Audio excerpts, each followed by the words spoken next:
So we've seen with the advent of hybrid working and the hybrid meeting spaces, things like Teams Front Row, the specifications have been driven to 21:9 aspect ratio.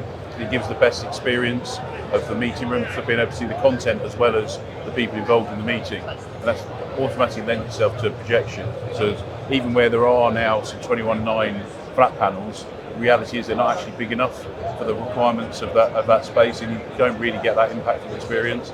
Just giving projection a route back into the corporate space, which has probably been lost a bit over the last 5 or 6 years.